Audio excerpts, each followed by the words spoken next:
बिस्मिल्लाहिर्रहमानिर्रहीम। अस्सलाम वालेकुम डियर स्टूडेंट्स। आप जानते हैं कि मैं जनरल एबिलिटी का जो पोर्शन है, जिसे आप जनरल मैथ भी कह सकते हैं, वो हम कवर कर रहे हैं। इससे पहले तो मैं आपको CSS से रिलेटेड जितने भी पास्ट के क्वेश्चन थे मैंने सारे सॉल्व करवाए हैं। उन्हीं सॉल्यूशंस के थ्रू मैंने आपको बताया है कि कौन कौन सी मेथडोलॉजी आप यूज़ कर सकते हैं। किसी भी तरह का अगर क्वेश्चन आता है तो आप उनको टैकल कर सकते हैं। कोई सिंगल क्वेश्चन भी मैंने नहीं छोड़ा जिससे आप कह सकते हैं कि मैं आपको सिलेक्टिव तैयारी करा रहा हूँ। ये सिलेक्टिव तैयारी नहीं है, ये आपकी कंप्लीट तैयारी मैं आपको कराने की कोशिश कर रहा हूँ। तो अब मैंने मूव किया है PPSC, FPSC और जितने भी मींस के कंपेटिटिव एग्जाम्स होते हैं उनके अंदर मैथ का पोर्शन होता है, तो वो उनका मैं कम्पैक्ट सोल्यूशन तैयार कर रहा हूँ। और जितने मैं पीछे आपको लेक्चर दे चुका हूँ उनका भी डीप रिलेशन है जो अभी मैं करा रहा हूँ। और ये जो मैं करा रहा हूँ ये भी CSS के लिहाज से बड़े इंपॉर्टेंट क्वेश्चन है। अगर आप, क्योंकि इसी तरह के क्वेश्चन पूछे जाते हैं ना कि, क्योंकि इनका आपस में मैथ का काफ़ी लिंक है इनके अंदर। तो आपने ये किसी भी क्वेश्चन को, किसी भी तरीके को आपने इग्नोर नहीं करना। तो चलते हैं, आज का हमारा 26वां लेक्चर है, हम 25 लेक्चर्स कर चुके हैं। और इसके अलावा जो मेरा यूट्यूब चैनल है उसके अंदर सारे लेक्चर्स एक अरेंज्ड फॉर्म में दिए हुए हैं। आप वहाँ से जाके इजीली जो है ना इनको देख सकते हैं और समझ सकते हैं। अगर आपको कोई क्यूरी हो, कोई क्वेश्चन हो, अगर आपको किसी किस्म का कोई मसला फेस करना पड़ रहा हो तो आप मुझे डायरेक्टली मैसेज कर सकते हैं या इनबॉक्स में मुझे बता सकते हैं, तो मैं आपको बताऊंगा और आपको टाइमली आपको रिस्पॉन्ड करने की कोशिश करूंगा। तो चलते हैं और इस क्वेश्चन को सॉल्व करते हैं। जो हमारा अगला क्वेश्चन है, अगला जो क्वेश्चन हमारा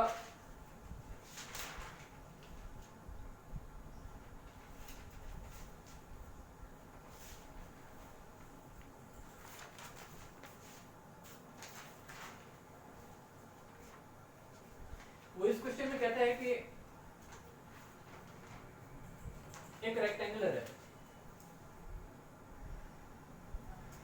सबसे पहले तो आपको मैं ये बताऊंगा कि रेक्टेंगुलर क्या होती है। बेसिक कंसेप्ट जब तक आपके क्लियर नहीं होंगे तो कोई फायदा नहीं है।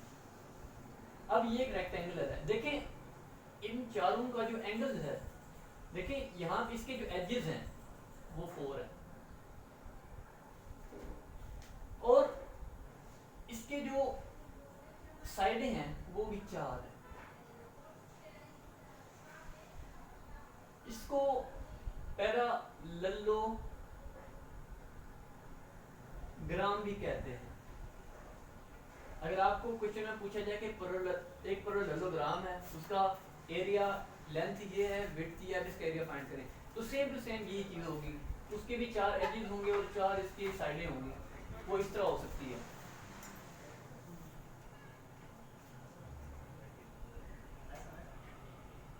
अब इसमें क्या है, इसको आप विड्थ कह सकते हैं, इसको लेंथ कह सकते हैं। अब वो क्वेश्चन में क्या पूछ रहा है, अब देखें एक रेक्टेंगुलर है, उसकी जो लेंथ है वो है 10 सेंटीमीटर, उसका जो पेरीमीटर है वो है 30 सेंटीमीटर। अब देखें आपको ये पता होना चाहिए कि जो पैरेललोग्राम है या रेक्टेंगुलर है उसका एरिया का जो फॉर्मूला है वो आपको याद होना चाहिए। ये एक रेक्टेंगुलर है। अब देखें ये इसकी क्या है, विड्थ है और ये लेंथ है, लिहाजा विड्थ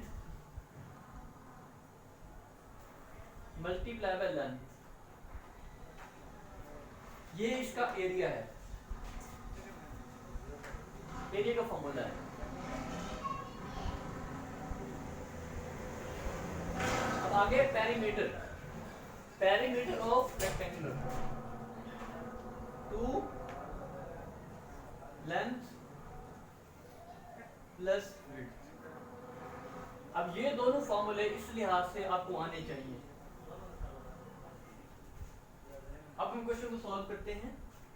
अब देखें ये फॉर्मूला यहाँ पे अप्लाई होगा, P is equal to 2L plus width.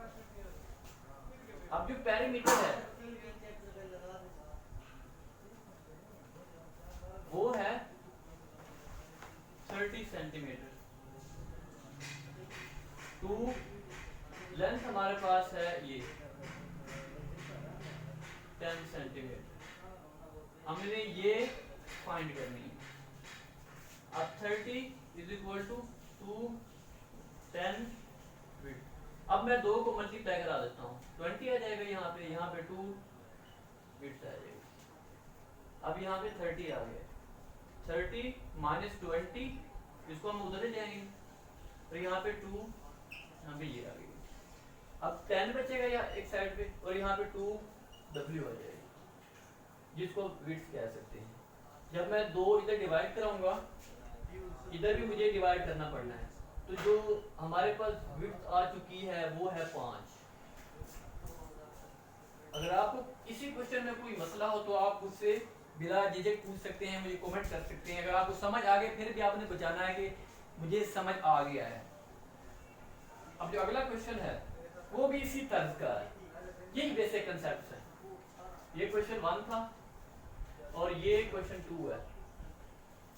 इसमें भी वो यही कह रहा है कि एक रेक्टेंगुलर है, उसकी जो लेंथ है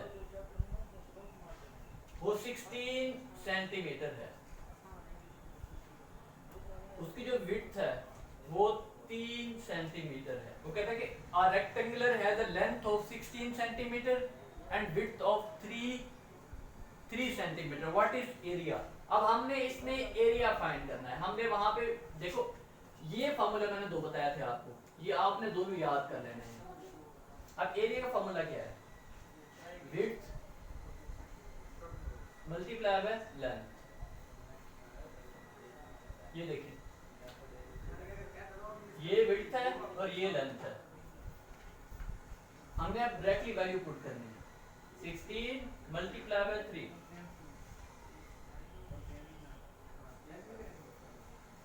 48। अब इसका जो टोटल एरिया है